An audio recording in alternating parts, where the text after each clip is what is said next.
ಇಡೀ ಪ್ರಪಂಚದಲ್ಲಿ ಮಾಡಿದ ಪಾಪ ಪರಿಹಾರಕವಾದಂಥ ಕ್ಷೇತ್ರ ಅಂತ ಬಿಟ್ರೆ ಅದು ಬದರಿ ಕ್ಷೇತ್ರ ಮಾತ್ರ.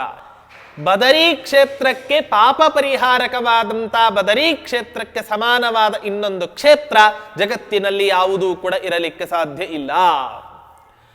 ಈ ಗಂಗಾ ನದಿ ತೀರ್ಥಕ್ಕೆ ಸಮಾನವಾದಂಥ ಇನ್ನೊಂದು ತೀರ್ಥ ಜಗತ್ತಿನಲ್ಲಿ ಇಲ್ಲ. ಸರ್ವೋತ್ತಮನಾದಂಥ ಭಗವಂತ ನಿನಗೆ ಸಮಾನನಾದಂಥ ಇನ್ನೊಬ್ಬ ವ್ಯಕ್ತಿ ಇಲ್ಲ. ಅಷ್ಟೇ ಅಲ್ಲ, ನಾರಾಯಣ ಪಂಡಿತಾಚಾರ್ಯರು ಹೇಳ್ತಾರೆ, ನಮ್ಮ ಈ 3 ಮಾತುಗಳಿಗೆ ಸಮಾನವಾದಂಥ ಇನ್ನೊಂದು ಮಾತೂ ಕೂಡ ಇಲ್ಲ. ಪ್ರತಿನಿತ್ಯ ಬದರಿ ಕ್ಷೇತ್ರದಲ್ಲಿ ನೆಲೆಸಿದ ಆ ಬದರೀನಾರಾಯಣನಿಗೆ ಅಡಿಗೆಯನ್ನ ಮಾಡುವಂಥವಳು ಪಾರ್ವತೀದೇವಿ. ಭವಾನಿ ಪಚತಿ. ಆ ಪಾರ್ವತೀದೇವಿ ಅಡಿಗೆ ಮಾಡಿದ್ದನ್ನ ರುದ್ರದೇವರು ಸಾಕ್ಷಾತ್ತಾಗಿ ತಮ್ಮ ಅಜ್ಜಂದಿರಾದಂಥ ನಾರಾಯಣನಿಗೆ ಆ ಪ್ರತಿನಿತ್ಯ ಬಡಿಸ್ತಾರಂತೆ ಆ ಬದರಿ ಕ್ಷೇತ್ರದಲ್ಲಿ. ಅಂಥ ಬದರಿ ಕ್ಷೇತ್ರದಲ್ಲಿ ಆ ಆಚಾರ್ಯ ಮಧ್ವರು ಇವತ್ತಿನ ತನಕವೂ ಕೂಡ ವೇದವ್ಯಾಸ ದೇವರನ್ನು ಆಶ್ರಯಿಸಿಕೊಂಡು ಅವರ ಹತ್ತಿರ ಪಾಠವನ್ನು ಕೇಳ್ತಾ ಅವರ ಅನುಗ್ರಹವನ್ನು ಸಂಪಾದನೆ ಮಾಡ್ತಾ ಇದ್ದಾರಂತೆ ಆ ಆಚಾರ್ಯ ಮಧ್ವರು.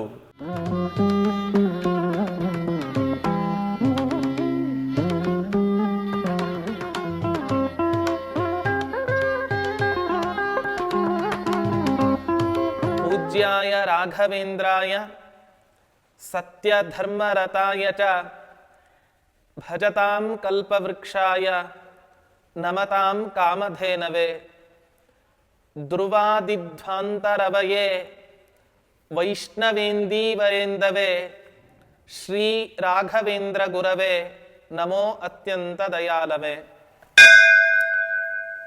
ನಾರಾಯಣಾಚಾರ್ಯರು 2ನೇ ಸರ್ಗದ ಆರಂಭದ ಮೊದಲನೇ ಶ್ಲೋಕದಲ್ಲಿ ರಘುಕುಲ ಶ್ರೇಷ್ಠನಾದ ಶ್ರೀರಾಮಚಂದ್ರನಿಗೆ ಹಾಗೆ ವಾಸಿಷ್ಠ ಕೃಷ್ಣ, ಯಾದವ ಕೃಷ್ಣ ಹೀಗೆ ಭಗವಂತನ 3 ರೂಪಗಳಿಗೆ ನಮಸ್ಕಾರವನ್ನು ಸಲ್ಲಿಸಿ ಮುಂದಿನ ಶ್ಲೋಕದಲ್ಲಿ ಆಚಾರ್ಯ ಮಧ್ವರು ತಮ್ಮ ಅವತಾರ ಕಾಲದಲ್ಲಿ ವೇದವ್ಯಾಸ ದೇವರ ಸೇವೆಯನ್ನ ಮಾಡಿ ಜಗತ್ತಿಗೆ ಯಾವ ಸಂದೇಶವನ್ನ ನೀಡಿದ್ದಾರೆ ಅನ್ನೋ ಪ್ರಮೇಯವನ್ನ ನಾರಾಯಣಾಚಾರ್ಯರು ನಿರೂಪಣೆ ಮಾಡ್ತಾ ಇದ್ದಾರೆ.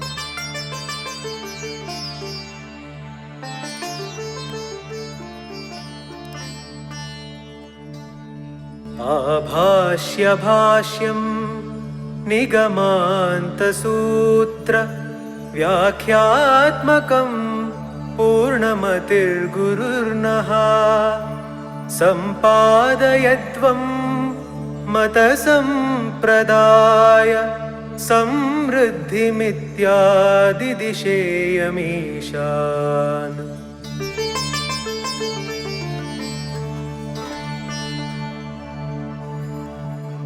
ಜಗದ್ಗುರು ಶ್ರೀಮನ್ ಮಧ್ವಾಚಾರ್ಯರಿಗೆ ತಮ್ಮ ಅವತಾರ ಕಾಲದಲ್ಲಿ ಅನೇಕ ಜನ ಶಿಷ್ಯಂದಿರು ಇದ್ರು. ಅವರಲ್ಲಿ ಗೃಹಸ್ಥ ಶಿಷ್ಯರು, ಬ್ರಹ್ಮಚಾರಿ ಶಿಷ್ಯರು, ಸನ್ಯಾಸಿ ಶಿಷ್ಯರು ಹೀಗೆ ಅನೇಕ ಶಿಷ್ಯ ಸಂಪತ್ತಿನಿಂದ ಪ್ರಶಿಷ್ಯ ಸಂಪತ್ತಿನಿಂದ ಆಚಾರ್ಯ ಮಧ್ವರು ಕೂಡಿದ್ದರು ಆ ಕಾಲದಲ್ಲಿ. ಅಂತಹ ಆಚಾರ್ಯರು ವೇದವ್ಯಾಸ ದೇವರು ಬರೆದ ಬ್ರಹ್ಮಸೂತ್ರಗಳಿಗೆ ಯಾವಾಗ ವೇದಗಳ ಅರ್ಥವನ್ನ ತೀರ್ಮಾನ ಮಾಡಲಿಕ್ಕೆ ವೇದವ್ಯಾಸ ದೇವರು 564 ಬ್ರಹ್ಮಸೂತ್ರಗಳನ್ನು ರಚನೆ ಮಾಡಿದರೋ ಆ ಬ್ರಹ್ಮಸೂತ್ರಗಳಿಗೆ ಅನೇಕ ಅಪವ್ಯಾಖ್ಯಾನಗಳು ಆಗಿನ ಕಾಲದಲ್ಲಿ ಬಂತು. ನಾರಾಯಣ ಪಂಡಿತಾಚಾರ್ಯರು ಒಂದು ಮಾತನ್ನ ಹೇಳ್ತಾರೆ, ಏಕವಿಂಶತಿ ಕುಭಾಷ್ಯ ದೂಷಕಂ ಬ್ರಹ್ಮಸೂತ್ರಗಣ ಭಾಷ್ಯಮದ್ಭುತಂ ಅಪ್ಯದೂಷ್ಯಮತನೋದನಂ ತಧೀಹಿ ಭೂತಭಾವಿ ಭವದಾತ್ಮಭಿಕ್ವಚಿತ. ಆಚಾರ್ಯ ಮಧ್ವರು ಬ್ರಹ್ಮಸೂತ್ರಗಳಿಗೆ ಭಾಷ್ಯವನ್ನ ಬರೆಯೋದಕ್ಕಿಂತ ಮುಂಚೆ ಒಟ್ಟು 21 ಭಾಷ್ಯಗಳು ಬ್ರಹ್ಮಸೂತ್ರಗಳ ಮೇಲೆ ಬಂದಿತ್ತು. ಆ ಎಲ್ಲ ಕೆಟ್ಟ ಭಾಷ್ಯಗಳನ್ನು ನಿರಾಕರಣೆ ಮಾಡಿ ಆಚಾರ್ಯರು 22ನೆಯದ್ದಾದ ಬ್ರಹ್ಮಸೂತ್ರಗಳಿಗೆ ಭಾಷ್ಯವನ್ನ ರಚನೆ ಮಾಡಿ ಇವತ್ತಿನ ದಿನ ನಮ್ಮ ಜಗತ್ತಿಗೆ ಕೊಟ್ಟಿದ್ದಾರೆ. ಅಂತಹ ಆಚಾರ್ಯರು ಆ ಬ್ರಹ್ಮಸೂತ್ರಗಳಿಗೆ ಭಾಷ್ಯವನ್ನ ರಚನೆ ಮಾಡಿ ಕೇವಲ ಬ್ರಹ್ಮಸೂತ್ರಕ್ಕೆ ಭಾಷ್ಯವನ್ನ ಮಾತ್ರ ರಚನೆ ಮಾಡಿದ್ದಲ್ಲ, ಅನುವ್ಯಾಖ್ಯಾನ ಗ್ರಂಥ, ಅಣುಭಾಷ್ಯ, ಬೇರೆ ಎಲ್ಲ ಗ್ರಂಥಗಳಿಗೂ ಕೂಡ ಒಂದೊಂದೇ ವ್ಯಾಖ್ಯಾನವನ್ನ ಬರೆದರೆ ಆಚಾರ್ಯ ಮಧ್ವರು ಬ್ರಹ್ಮಸೂತ್ರಗಳಿಗೆ ಸುಮಾರು 4 ಗ್ರಂಥಗಳನ್ನ ರಚನೆ ಮಾಡಿ ಇವತ್ತಿನ ದಿನ ನಮ್ಮ ಸಮಾಜಕ್ಕೆ ನೀಡಿದಂತಹ ಮಹನೀಯರು ಜಗದ್ಗುರು ಶ್ರೀಮನ್ ಮಧ್ವಾಚಾರ್ಯರು. ಅಂತಹ ಆ ಮಧ್ವಾಚಾರ್ಯರು ನಿಗಮಾಂತ ಸೂತ್ರ ವ್ಯಾಖ್ಯಾತ್ಮಕಂ, ನಿಗಮಾಂತ ಸೂತ್ರ ಅನ್ನೋ ಶಬ್ದಕ್ಕೆ ಬ್ರಹ್ಮಸೂತ್ರಗಳು, ಇಂಥ ಬ್ರಹ್ಮಸೂತ್ರಗಳಿಗೆ ವ್ಯಾಖ್ಯಾನ ರೂಪವಾದಂತಹ ಬ್ರಹ್ಮಸೂತ್ರ ಭಾಷ್ಯವನ್ನ ರಚನೆ ಮಾಡಿ ತಮಗೆ ಶಿಷ್ಯರಾದಂತಹ ನರಹರಿ ತೀರ್ಥರು, ಪದ್ಮನಾಭ ತೀರ್ಥರು, ಮಾಧವ ತೀರ್ಥರು, ಅಕ್ಷೋಭ್ಯ ತೀರ್ಥರು, ಹಾಗೆ ಅನೇಕ ಜನ ಯಾರ್ಯಾರು ತಮ್ಮ ಹತ್ತಿರ ಸಂಪ್ರದಾಯ ರೀತ್ಯ ಯಾರ್ಯಾರು ಶಾಸ್ತ್ರ ಪಾಠವನ್ನ ಕಲಿತಿದ್ದಾರೋ ಎಲ್ಲರ ಮುಂದೆಯೂ ಕೂಡ ಆಚಾರ್ಯ ಮಧ್ವರು ಹೇಳ್ತಾ ಇದ್ದಾರಂತೆ, ಸಂಪಾದಯಧ್ವಂ ಮತ ಸಂಪ್ರದಾಯ ಸಮೃದ್ಧಿಂ. ವೇದವ್ಯಾಸದೇವರ ಮತದಲ್ಲಿ ಬಂದ, ಆಚಾರ್ಯ ಮಧ್ವರ ಸಂಪ್ರದಾಯದಲ್ಲಿ ಬಂದ ಯಾವ ಆ ಮತದಲ್ಲಿ ಇರ್ತಕ್ಕಂತಹ ವೈಶಿಷ್ಟ್ಯಗಳು ಇದೆನೋ ಆ ಎಲ್ಲ ವೈಶಿಷ್ಟ್ಯಗಳನ್ನು ಕೂಡ ಯತಿಶ್ರೇಷ್ಠರಾದಂತಹ ಪದ್ಮನಾಭ ತೀರ್ಥಾದಿಗಳೇ ಮೊದಲಾದವರೇ ಈ ಆಚಾರ್ಯರ ಸಿದ್ಧಾಂತವನ್ನ, ತತ್ವವನ್ನ ಇಡೀ ಜಗತ್ತಿನೆಲ್ಲೆಡೆ ಪ್ರಚಾರ ಮಾಡುವಂತಹ ಒಂದು ದೊಡ್ಡ ದೀಕ್ಷೆಯನ್ನ ತಾವು ತೊಡಬೇಕು. ಹೀಗೆ ಆದಿದಿಶೆ ಆಚಾರ್ಯ ಮಧ್ವರು ಅವರೆಲ್ಲರಿಗೂ ಕೂಡ ಏನ್ ಮಾಡ್ತಾರೆ ಅಂದ್ರೆ ಆದೇಶವನ್ನ ಕೊಡ್ತಾರಂತೆ. ಹೀಗೆ ಆದೇಶವನ್ನ ಕೊಟ್ಟ ಮೇಲೆ ಮುಂದಿನ ಶ್ಲೋಕದಲ್ಲಿ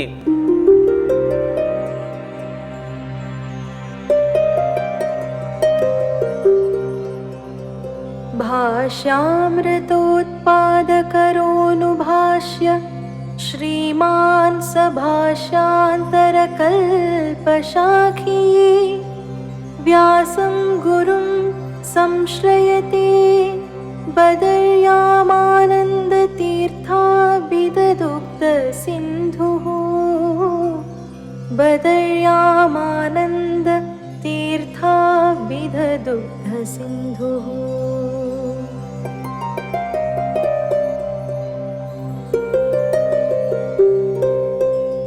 ಆಚಾರ್ಯರನ್ನ ಈ ಶ್ಲೋಕದಲ್ಲಿ ಕ್ಷೀರ ಸಮುದ್ರಕ್ಕೆ ಹೋಲಿಕೆಯನ್ನ ಮಾಡ್ತಾ ಇದ್ದಾರೆ ನಾರಾಯಣಾಚಾರ್ಯರು. ಯಾಕೆ ಆಚಾರ್ಯರು ಈ ಭೂಮಿಯಲ್ಲಿ ಅವತಾರವನ್ನ ಮಾಡಿದಾಗ ಕೇವಲ ಬ್ರಹ್ಮಸೂತ್ರಗಳಿಗೆ ಮಾತ್ರ ಭಾಷ್ಯವನ್ನ ಬರೆದಿದ್ದಲ್ಲ, ಗೀತಾ ಭಾಷ್ಯವನ್ನ ರಚನೆ ಮಾಡಿಕೊಟ್ಟರು, ಗೀತಾ ತಾತ್ಪರ್ಯವನ್ನ ರಚನೆ ಮಾಡಿಕೊಟ್ಟರು. ಅಂತಹ ಭಾಷ್ಯವನ್ನ ರಚನೆ ಮಾಡಿ ಆ ಬದರೀನಾರಾಯಣನಿಗೆ ಸಮರ್ಪಣೆ ಮಾಡಿದಂತಹ ಗ್ರಂಥ ಗೀತಾ ಭಾಷ್ಯ ಗ್ರಂಥ. ಹೀಗೆ ಅಣುಭಾಷ್ಯ ಅನೇಕ ಗ್ರಂಥಗಳನ್ನ ಆ ಆಚಾರ್ಯ ಮಧ್ವರು ರಚನೆ ಮಾಡಿ ಕೊಟ್ಟಿದ್ದಾರೆ. ದಶೋಪನಿಷತ್ತುಗಳಿಗೆ ಭಾಷ್ಯ ಆಗಿರಬಹುದು, ಬ್ರಹ್ಮಸೂತ್ರಗಳಿಗೆ ಭಾಷ್ಯ ಆಗಿರಬಹುದು, ಕೃಷ್ಣ ಪರಮಾತ್ಮ ಕುರುಕ್ಷೇತ್ರದಲ್ಲಿ ಅರ್ಜುನನಿಗೆ ಉಪದೇಶ ಮಾಡಿದಂತಹ ಯಾವ ಗೀತೆ ಇದೆ ಆ ಗೀತೆಗೆ ಬರೆದಂತಹ ಭಾಷ್ಯ ಆಗಿರಬಹುದು. ಹೀಗೆ ಸಾರಸ್ವತ ಪ್ರಪಂಚಕ್ಕೆ, ಆಧ್ಯಾತ್ಮಿಕ ಪ್ರಪಂಚಕ್ಕೆ ಅತ್ಯದ್ಭುತವಾದ ಕೊಡುಗೆಯನ್ನು ನೀಡಿದಂತಹ ಮಹನೀಯರು ಆಚಾರ್ಯತ್ರಯರಲ್ಲಿ ಒಬ್ಬರಾದಂತಹ ಮಧ್ವಾಚಾರ್ಯರು. ಅಂಥ ಮಧ್ವಾಚಾರ್ಯರು ಶ್ರೀಮಾನ್ ಸಭಾಷ್ಯಾಂತರ ಕಲ್ಪಶಾಖಿ, ಅನೇಕ ಭಾಷ್ಯಗಳನ್ನ ರಚನೆ ಮಾಡುವಂಥವರಾಗಿ ತಮಗೆ ವಿದ್ಯೆಯನ್ನು ಉಪದೇಶ ನೀಡಿದಂತಹ ಯಾವ ವೇದವ್ಯಾಸ ದೇವರಿದ್ದಾರೆ ಆ ವೇದವ್ಯಾಸ ದೇವರು ವಾಸ ಮಾಡುವಂತಹ ಬದರೀ ಕ್ಷೇತ್ರದಲ್ಲಿ ಸುಖವಾಗಿ ವಾಸವನ್ನ ಮಾಡ್ತಾ ಕೂತಿದ್ದಾರಂತೆ. ಈ ಮಧ್ವಾಚಾರ್ಯರು ಕೂಡ ಸುಖವಾಗಿ ವಾಸವನ್ನ ಮಾಡ್ತಾ ಇದ್ದಾರೆ ಅಂದ್ರೆ ನಮ್ಮ ಥರ ಬರೀ ಭೋಜನವನ್ನ ಮಾಡಿ ನಿದ್ರೆಯನ್ನ ಮಾಡಿ, ಅದಕ್ಕೆ ಒಬ್ಬ ಸುಭಾಷಿತಕಾರ ಒಂದು ಮಾತನ್ನು ಹೇಳ್ತಾನೆ, ಕಾಲೋಗಚ್ಚತಿ ಧೀಮತಾಂ ಕಾವ್ಯಶಾಸ್ತ್ರ ವಿನೋದೇನ ಕಾಲೋಗಚ್ಚತಿ ಧೀಮತಾಂ.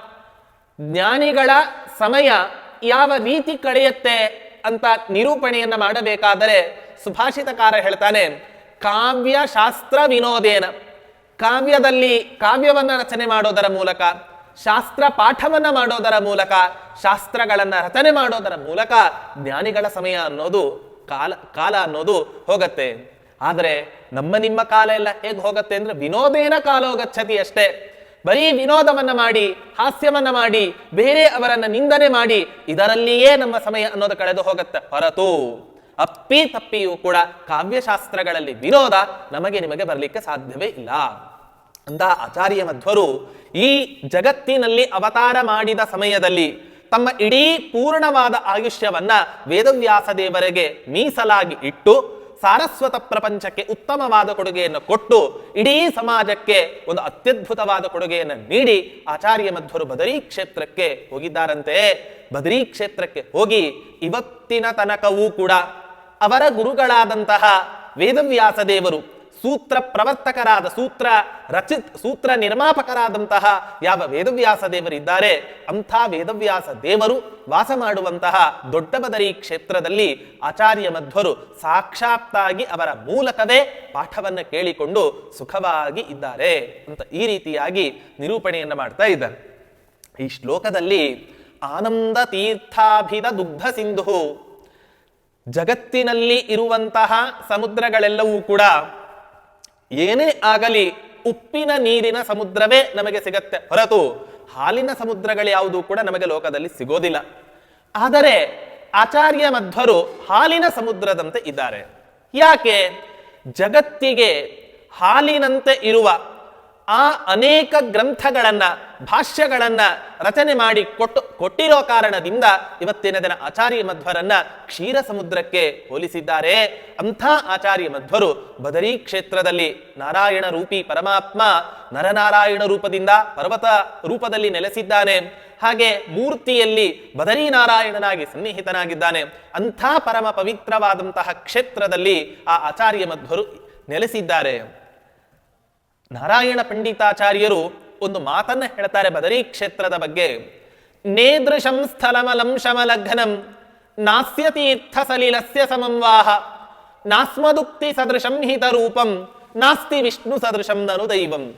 ಇಡೀ ಪ್ರಪಂಚದಲ್ಲಿ ಪ್ರತಿಯೊಬ್ಬ ಪುರುಷ ಮಾಡಿದ ಪಾಪ ಪರಿಹಾರಕವಾದಂತ ಕ್ಷೇತ್ರ ಅಂತ ಬಿಟ್ರೆ ಅದು ಬದರಿ ಕ್ಷೇತ್ರ ಮಾತ್ರ. ಶಮಲಘ್ನಂ, ಶಮಲ ಅನ್ನೋ ಶಬ್ದಕ್ಕೆ ಪಾಪ.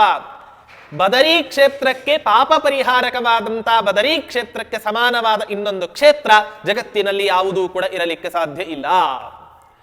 ಈ ಗಂಗಾ ನದಿ ತೀರ್ಥಕ್ಕೆ ಸಮಾನವಾದಂತ ಇನ್ನೊಂದು ತೀರ್ಥ ಜಗತ್ತಿನಲ್ಲಿ ಇಲ್ಲ.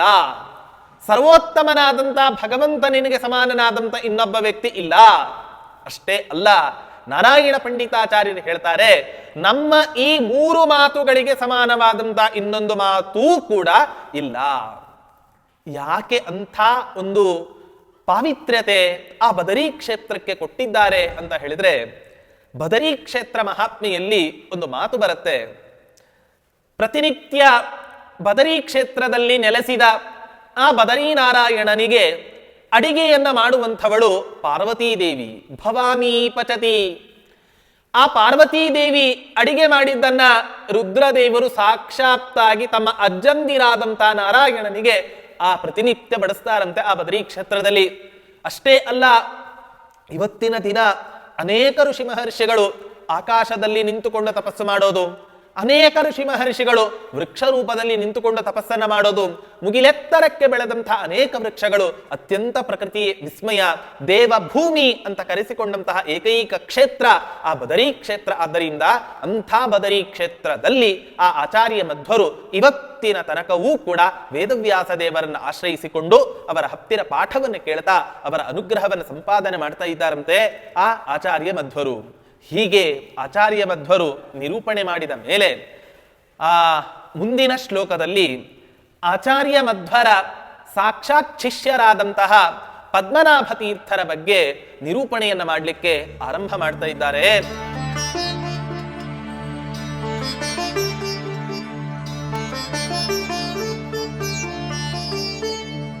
ಸಿದ್ಧಾಂತ ಸಂರೋಹ ವಿಧೌ ನಿಯುಕ್ತೇಶ್ವೇ ತೇಷ್ವೇನೇಕವ್ರತಿಷು ಪ್ರಧಾನಃ ಪ್ರೇಮಾಸ್ಪದಂ ಸ್ವೀಯ ಗುರೋಃ ಸ ಪದ್ಮನಾಭಾರ್ಯವರ್ಯೋ ಕೃತ ದರ್ಶನರ್ಥಿಂ.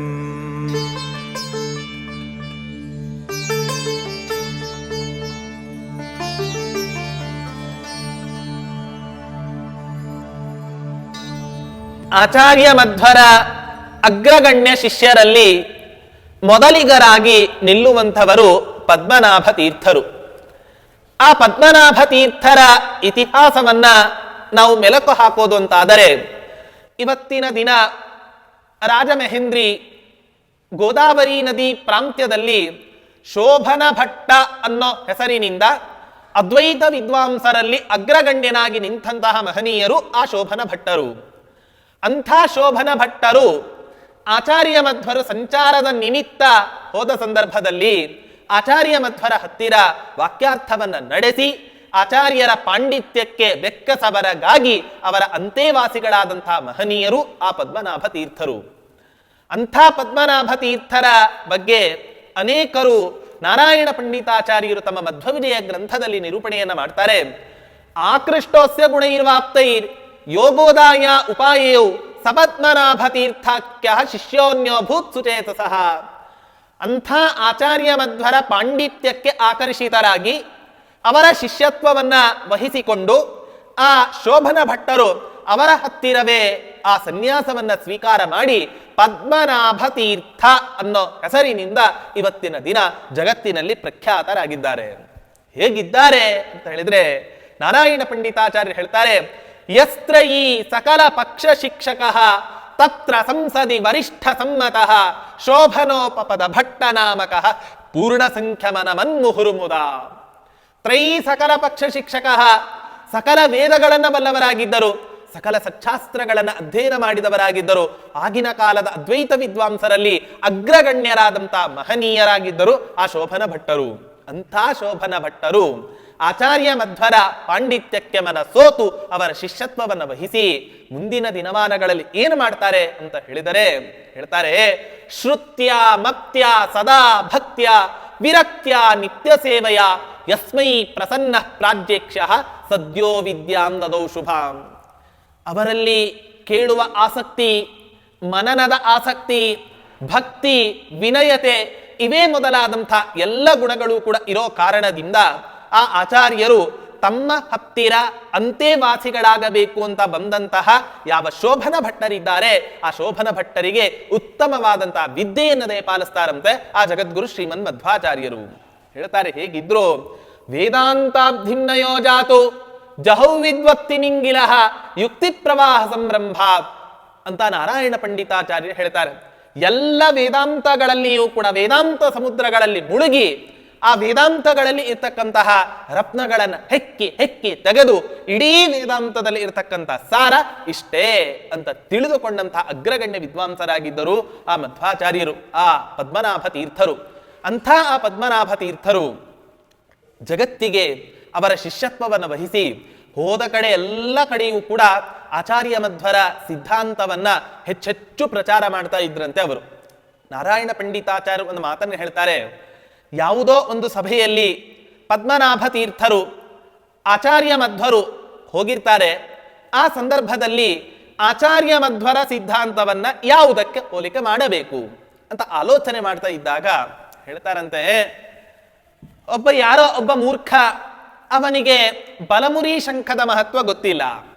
ಸುಣ್ಣದ ಕಲ್ಲನ್ನ ಪುಡಿ ಮಾಡುವಂತಹ ವ್ಯಕ್ತಿಯ ಕೈಗೆ ಒಂದು ಬಲಮುರಿ ಶಂಖ ಅವನಿಗೆ ಸಿಗತ್ತೆ. ಯಾವ ರೀತಿ ಸುಣ್ಣದ ಕಲ್ಲನ್ನ ಕುಟ್ಟಿ ಪುಡಿ ಮಾಡ್ತಾನೋ ಅದರಂತೆ ಆ ಶಂಖವನ್ನು ಕೂಡ ಕುಟ್ಟಿ ಪುಡಿ ಮಾಡಲಿಕ್ಕೆ ಪ್ರಯತ್ನವನ್ನ ಪಡ್ತಾನಂತೆ, ಆದ್ರೆ ಸಾಧ್ಯವೇ ಆಗೋದಿಲ್ಲ. ಕೊನೆಗೆ ಏನ್ ಮಾಡ್ತಾನೆ, ಈ ಶಂಖವನ್ನ ಕುಟ್ಟಿ ಪುಡಿ ಮಾಡ್ಲಿಕ್ಕೆ ಸಾಧ್ಯ ಇಲ್ಲ ಅಂತ ತಿಳಿದು ಆ ಶಂಖವನ್ನು ಬಿಸಾಡ್ತಾನೆ. ಆ ಶಂಖದ ಬೆಲೆ ಗೊತ್ತಿರುವಂತ ಯಾರೋ ಇನ್ನೊಬ್ಬ ವ್ಯಕ್ತಿ ಆ ಶಂಖವನ್ನ ಇನ್ನೊಬ್ಬನಿಗೆ ಹಣಕ್ಕೋಸ್ಕರ ಮಾರಿಕೊಳ್ತಾನೆ. ಆ ಶಂಖವನ್ನು ಯಾರು ತೆಗೆದುಕೊಳ್ತಾರೆ ಅಂತ ಹೇಳಿದ್ರೆ ಒಬ್ಬ ರಾಜ. ಆ ವ್ಯಕ್ತಿಯ ಹತ್ತಿರ ಇದ್ದ ಬಲಮುರಿ ಶಂಖವನ್ನ ತೆಗೆದುಕೊಂಡು ಪ್ರತಿನಿತ್ಯ ತನ್ನ ಮನೆಯಲ್ಲಿ ಇಟ್ಟು ಪೂಜೆಯನ್ನ ಮಾಡ್ತಾನೆ. ಪೂಜೆಯನ್ನ ಮಾಡಿದ ಫಲ ಇಹದಲ್ಲಿಯೂ ಕೂಡ ಸುಖ ಸಂಪತ್ತನ್ನು ಹೊಂದಾನೆ, ಪರದಲ್ಲಿಯೂ ಕೂಡ ಉತ್ತಮ ಲೋಕವನ್ನು ಹೊಂದುತ್ತಾನಂತೆ ಆ ರಾಜ. ಏನು ಈ ಕಥೆಯ ಸಾರಾಂಶ ಅಂದರೆ, ನಾವು ಕೂಡ ಮನುಷ್ಯರಾಗಿ ಹುಟ್ಟಿರ್ತೇವೆ. ಸುಣ್ಣದ ಕಲ್ಲನ್ನ ಕುಟ್ಟಿ ಪುಡಿ ಮಾಡುವಂತಹ ವ್ಯಕ್ತಿಯಂತೆ ಆಚಾರ್ಯ ಮಧ್ವರ ಶಾಸ್ತ್ರ ಎಂಬ ಬಲಮುರಿ ಶಂಖ ನಮ್ಮ ಹತ್ತಿರ ಬಂದಿದೆ. ಅದರ ಮಹತ್ವ ನಮಗೆ ಗೊತ್ತಿಲ್ಲ.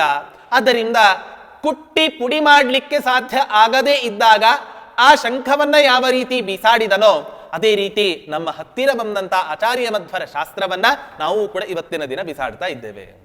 ಆದ್ದರಿಂದ ಯಾರು ಈ ರೀತಿ ಬಿಸಾಡ್ತಾರೋ ಅವನು ಅಧಮ ವ್ಯಕ್ತಿ. ಇನ್ನೂ ಕೆಲವರು ಇರ್ತಾರೆ, ಇಷ್ಟು ಕೊಟ್ರೆ ಪಾಠ ಮಾಡ್ತೇವೆ, ಇಷ್ಟು ಕೊಟ್ರೆ ಉಪನ್ಯಾಸವನ್ನ ಮಾಡ್ತೇವೆ, ಹಾಗೆ ಹೀಗೆ ಅಂತ ಎಲ್ಲ ಹೇಳ್ತಾ ಇರ್ತಾರೆ. ಇವರನ್ನು ಏನಂತ ಹೇಳಬೇಕು? ಮಧ್ಯಮರು ಅಂತ. ಆದರೆ ಆಚಾರ್ಯ ಮಧ್ವರ ಶಾಸ್ತ್ರದ ಮೇಲಿನ ಗೌರವದಿಂದ ಪ್ರತಿನಿತ್ಯ ದೀಕ್ಷಾಬದ್ಧನಾಗಿ ಯಾರು ಆ ಪಾಠ ಪ್ರವಚನಗಳನ್ನು ಮಾಡ್ತಾನೋ, ಆ ರಾಜ ಯಾವ ರೀತಿ ಬಲಮುರಿ ಶಂಖದ ಪೂಜೆಯನ್ನು ಮಾಡಿ ಇಹದಲ್ಲಿಯೂ ಕೂಡ ಸೌಖ್ಯ, ಪರದಲ್ಲಿಯೂ ಕೂಡ ಉತ್ತಮ ಲೋಕವನ್ನು ಹೊಂದಿದನೋ, ಅದೇ ರೀತಿ ಆಚಾರ್ಯ ಮಧ್ವರ ಶಾಸ್ತ್ರವನ್ನು ಅವಲಂಬಿಸಿದವರಿಗೆ ಬಲಮುರಿ ಶಂಖವನ್ನ ಪೂಜೆ ಮಾಡಿದ ಫಲ ಆ ರಾಜನಿಗೆ ಯಾವ ರೀತಿ ಸಿಕ್ತೋ ಅದಕ್ಕಿಂತ ಮಿಗಿಲಾದಂತಹ ಫಲ ನಮಗೆ ಸಿಗತ್ತೆ ಅಂತ ಹೇಳಿ ಸ್ವತಃ ಸಾಕ್ಷಾತ್ ಅದ್ವೈತಿಗಳಾದಂಥ ಆ ಪದ್ಮನಾಭ ತೀರ್ಥರೇ ಕಂಡ ಸಭೆಗಳಲ್ಲಿ ಆಚಾರ್ಯ ಮಧ್ವರನ್ನ ಹೊಗಳೋದು, ಮಧ್ವಾಚಾರ್ಯರ ಶಾಸ್ತ್ರಗಳನ್ನ ಮುಕ್ತ ಕಂಠದಿಂದ ಹೊಗಳಿ ಆಚಾರ್ಯ ಮಧ್ವರ ಕೀರ್ತಿಯನ್ನ ಎಲ್ಲ ಕಡೆ ಪಸರಿಸುವಂತೆ ಮಾಡಿದಂಥ ಮಹನೀಯರು ಈ ಶೋಭನ ಭಟ್ಟರು.